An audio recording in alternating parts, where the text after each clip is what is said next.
3 categories اللہ تعالیٰ نے جنت میں دکھائی ہیں۔ ان الابرار یشربون من کاس کان مزاجھا کافورا، نیک لوگ خود ڈال کے پئیں گے، خود اٹھا کے کھائیں گے۔ یہ ہے بوفے سسٹم، بوفے لگا ہوتا ہے نا، آپے پاؤ تے آپے کھاؤ تے آپے پیو، تو یہ ایک بوفے سسٹم والی جنت ہے کہ جنتی ڈالتے ہیں پیتے ہیں۔ ایک اس سے اوپر وی آئی پی جنت ہے، یسقون فیہا کاسا کان مزاجھا زنجبیلا، کہ وہاں وہ بوفے سسٹم نہیں ہے، وہاں سرونٹ سسٹم ہے، نوکر۔ یہاں تو آپ کے پاس نوکر ہوتے ہی نہیں نا، تو بڑے سے بڑا مالدار بھی بیچارہ آپ پہ ہی موٹر صاف کر رہا ہوں، آپ پہ ہی میٹ صاف کر رہا ہوں، آپ پہ ہی پیٹرول پا رہا ہوں۔ تو کئی سال پرانی بات ہے، ایک نوجوان نے مجھے اپنی گاڑی میں بٹھایا، یہیں تمہارے انگلینڈ، مجھ سے کہنے لگا مولانا یہ 2.5 لاکھ پاؤنڈ کی گاڑی ہے۔ میں نے کہا اس کے میٹ کون دھوتا ہے؟ کہا ہم خود ہی دھوتے ہیں۔ میں کہا ساڑی سزوکی تھوڑے کول چنگی ہے، ساڈا ڈرائیور دھوندا ہے سارے۔ تو یسقون فیہا کاسا کان مزاجھا زنجبیلا، ایک وی آئی پی جنت ہے جہاں پلانے کے لیے نوکر ہوں گے، جہاں پلانے کے لیے فرشتے ہوں گے، جہاں پلانے کے لیے جنت کی لڑکی ہوں گی۔ میرے نبی کا فرمان ہے جنت کی لڑکی 7 سمندر میں تھوک ڈالے۔ میرے کتنے سمندری سفر ہوئے، ہر سفر میں یہ حدیث یاد کرتا ہوں تو پاگل ہو جاتا ہوں۔ سمندر 7 سمندر میں جنت کی لڑکی تھوک ڈال دے تو میرے نبی کا فرمان ہے سارے سمندر کا پانی شہد سے زیادہ میٹھا ہو جائے گا۔ لکان ماہ احلی من العسل، وہ کیا چیز ہے؟ سورج کو انگلی کے فنگر ٹپ دکھا دے تو سورج اللہ کی قسم نظر نہیں آئے گا، جیسے سورج کے سامنے ستارے غائب ہو جاتے ہیں، چہرہ نہیں، صرف فنگر ٹپ کے سامنے سورج غائب ہو جائے گا تو اس کا چہرہ کیسا ہوگا، اس کا ہاتھ کیسا ہوگا؟ بِأَيِّ بَنَانٍ تُعَاطِيهِ، میرے نبی کا فرمان، کن ہاتھوں سے تمہیں پیش کرے گی جام کہ اس کی انگلی کا ایک فنگر ٹپ سورج کو دکھا دو، سورج نظر نہ آئے، وہ پیش کرے گی۔ اور اس کے جسم پہ 100 جوڑے ہوتے ہیں، ایک جوڑا نہیں ہوتا، 100، اور ہر جوڑا دوسرے جوڑے میں نظر آتا ہے، اور اس کے جوڑوں کے اس کا جو فراق ہوتا ہے، اس کا جو لہنگا ہوتا ہے، وہ 3 میل کے دائرے میں گھوم رہا ہوتا ہے، 3 میل کے دائرے میں۔ اور یہ اس لیے ہے کہ جنت کے لباس کا وزن کوئی نہیں، اس کا وزن ہے، یہ ویسٹ کوٹ کا وزن ہے، اب تھوڑا وزنی لگ رہی کہ گرمی محسوس ہو رہی۔ جنت کا جو لباس ہے اس کا دھاگا نور سے بنا ہے، نور کا وزن نہیں ہوتا، تو 100 پہنے یا 1000 پہنے، 100 جوڑے اللہ بندوں کو بھی پہنائے گا، جنت کی لڑکیوں کو پہنائے گا، 100 جوڑے میں اس کا جسم چاندی کی طرح چمکتا نظر آئے گا، وہ اس کی طرف بڑھے گی، ایک قدم جب اٹھائے گی 1 لاکھ ناز و انداز اپنے خامد کو دکھائے گی۔ یہ وی آئی پی لوگوں کی جنت ہے، ایک وی آئی پی، چاہے لکھاں وی لا دیو، لکھاں کروڑوں وی آئی پی۔ وہ ایک سب سے بڑی جنت ہے جس میں سارے غریب لوگ ہوں گے، مالدار بھی ہوں گے پر تھوڑے، غریب زیادہ ہوں گے، ریڑھی والے، تانگے والے، رکشے والے، ٹھیلے والے، وہ سب سے وی آئی پی جنت میں ہوں گے کہ وہاں جو پلانے والا ہوگا، نہ حور، نہ خادم، نہ فرشتے، نہ بیگم، نہ بیوی، نہ نوکر، وہاں پلانے والا اللہ خود ہوگا۔ وَسَقَاهُمْ رَبُّهُمْ شَرَابًا طَهُورًا، وہاں پلانے والا خود میرا رب ہوگا، میرا اللہ ہوگا، میرا اللہ ہوگا۔ اور جنت کا ایک چشمہ، اس کا نام ہے تسنیم، ایک دریا تسنیم۔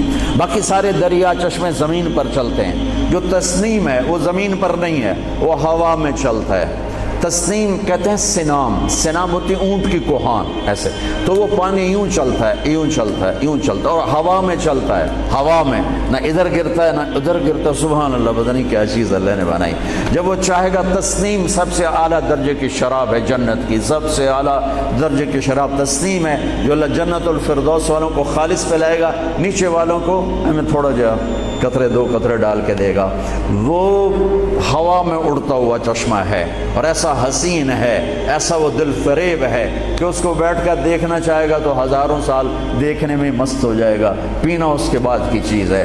تو میرا رب وہاں خود پلانے والا ہے، میرا رب، میرے نبی پاک صلی اللہ تعالی علیہ وسلم ایک خوبصورت زندگی لے کر آئے، اور جنت کی چابی اس کے ساتھ لے کر آئے کہ اگر دنیا اور آخرت کو جنت بنانا ہے تو میرے نبی نبی کے طریقے پر آ جاؤ، پاسپورٹ بن گیا، ویزا لگوا لو، ویزا محمد اسٹمپ کرواؤ اور سیدھے مرتے ہی جنت میں چلے جاؤ، یہاں بھی مزے وہاں بھی مزے۔ میرے نبی کی زندگی ایک خوبصورت نمونہ ہے۔ ایک حدیث سنا کے میں بات ختم کرتا ہوں۔ ایک حدیث آپ آج مجھ سے لے لیں، ساری زندگی خوبصورت ہو جائے گی۔ صرف ایک حدیث سناؤں گا، ایک، اور پوری زندگی میں رنگ بھر جائے گا، پوری زندگی میں رنگ بھر جائے گا، صرف ایک حدیث۔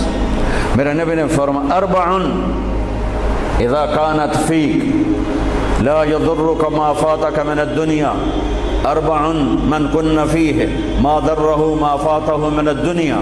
میرے نبی نے فرمایا چار باتیں مجھ سے لے لو، چلی نہیں، چار، سوکھا سوکھا کام ہے۔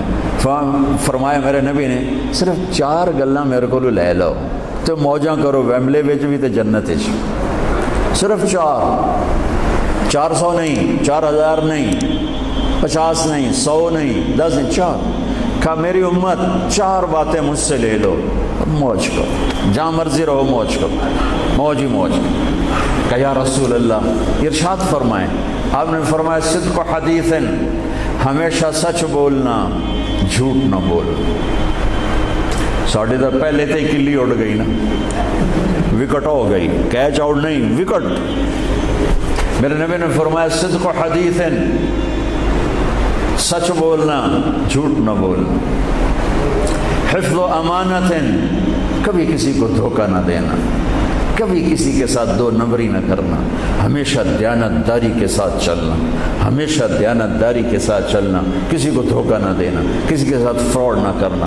میرے نبی نے فرمایا ایک اور حدیث جو یہ دو صفتوں کی وضاحت کے لیے، صدق اور امانت، سچائی اور امانت داری۔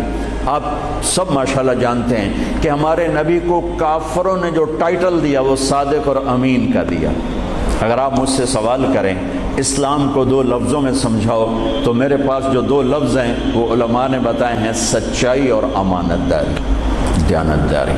آپ مجھ سے پوچھو سارے کفر کو دو لفظوں میں بتاؤ، سارے کفر کو دو لفظوں میں، تو میرے پاس دو لفظ ہیں جو علماء نے بتائے ہیں، جھوٹ اور فراڈ، جھوٹ اور دھوکے بازی۔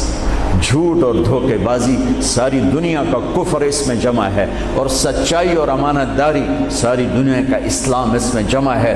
میرے نبی نے فرمایا میرا امتی ہر گناہ کر سکتا ہے، دو کبھی نہیں کرے گا، دو کبھی نہیں کرے گا، ایک جھوٹ کبھی نہیں بولے گا، ایک دھوکہ کبھی نہیں دے گا۔ لیکن میں درد سے کہتا ہوں مسلمان نام ہی جھوٹے کا پڑھ کے، اور فراڈیائی مسلمان ہے اور جھوٹائی مسلمان ہے۔ جو غیر مسلم ہے اسے جھوٹ سے نفرت ہے۔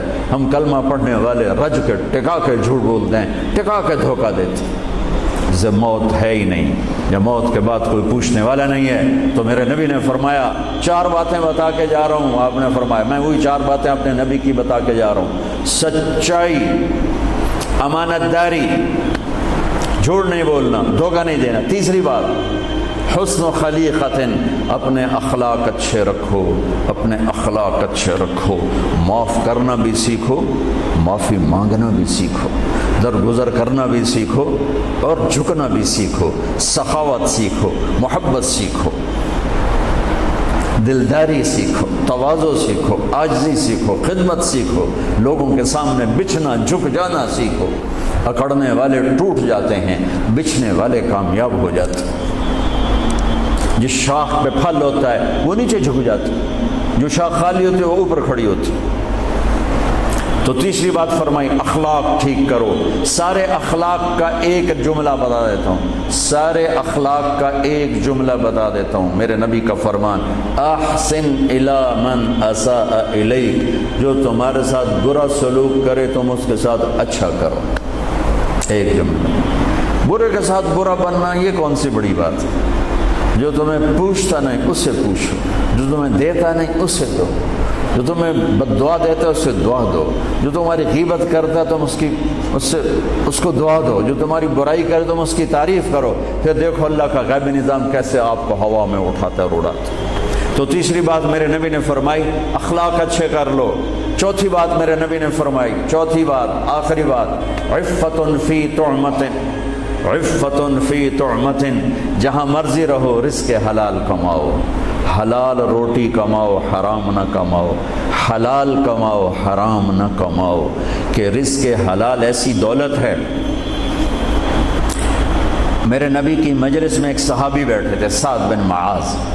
آپ کی نظر ان کے ہاتھوں پر پڑی تو وہ بڑے سخت، جیسے مزدوروں کے ہاتھ ہوتے ہیں، لوہے کی طرح۔ تو آپ نے ان سے پوچھا، سعد یہ تیرے ہاتھوں کو کیا ہوا ہے؟ کہ یا رسول اللہ میں بچوں کے لیے روٹی کماتا ہوں اور اس کے لیے دہاڑی کرتا ہوں، مزدوری کرتا ہوں، تو اس سے میرے ہاتھ سخت ہو گئے ہیں، تو آپ مجھے دیکھو۔ آپ نے ان کا ہاتھ پکڑا اور ایسے بوسہ لیا سب کے سامنے، اور فرمایا بچوں کو حلال کھلاتے ہوئے، حلال حلال، شراب بیچ کے نہیں، جوا چلا کے نہیں، بچوں کو حلال کھلاتے ہوئے جو ہاتھ ایسے ہو جاتا ہے اس پر دوزخ کی آگ حرام ہو جاتی ہے۔ ایک حدیث بھائیو لے لو، میں لے لوں، میں بولنے والا بھی محتاج ہوں، آپ لے لیں، آپ سننے والے بھی محتاج ہیں۔ اللہ کی قسم دنیا بھی ہماری بن جائے گی، آخرت بھی بن جائے گی۔ تبلیغ کا کام ان خوبصورت صفات کو سیکھنے کی محنت ہے۔ آپ سب سے گزارش کرتا ہوں کہ اور زیادہ نہیں تو مہینے میں 3 دن ضرور آپ جایا کریں تبلیغ کے ساتھ، انشاءاللہ اس سے آپ کو بہت فائدہ ہوگا، بہت خوبصورت زندگی نصیب ہوگی۔ اور آخری بات یہ کہتا ہوں، اگر آپ کسی سے لڑے ہوئے ہیں تو اٹھ کے صلح کر لیجیے۔ اچھے 4 باتوں میں ایک بات ہے اچھے اخلاق، اور اچھے اخلاق والا کسی سے لڑ کے بیٹھ نہیں جاتا، اس سے راضی ہو جاتا ہے، اس کو راضی کر لیتا ہے۔ اگر آپ جہاں انسان رہتے ہیں وہاں جھگڑے بھی ہوتے ہیں، کسی سے آپ ناراض ہیں تو معافی مانگ لینا، معاف کر دینا، تو اللہ آپ کے پچھلے سارے گناہ معاف کر دے۔ اور میاں بیوی آپس میں لڑے ہوئے ہوں اور وہ آپس میں صلح کر لیں تو یہ صلح اللہ کو اتنی پسند ہے کہ اللہ دونوں میاں بیوی کے پچھلی زندگی کے سارے گناہ معاف کر دیتے۔ تو بھائیو محبت سے رہو، پیار سے رہو، اپنے نبی کی زندگی کو سیکھتے سیکھتے چلو، انشاءاللہ دنیا بھی ہماری ہے، آخرت بھی ہماری ہے۔ السلام علیکم۔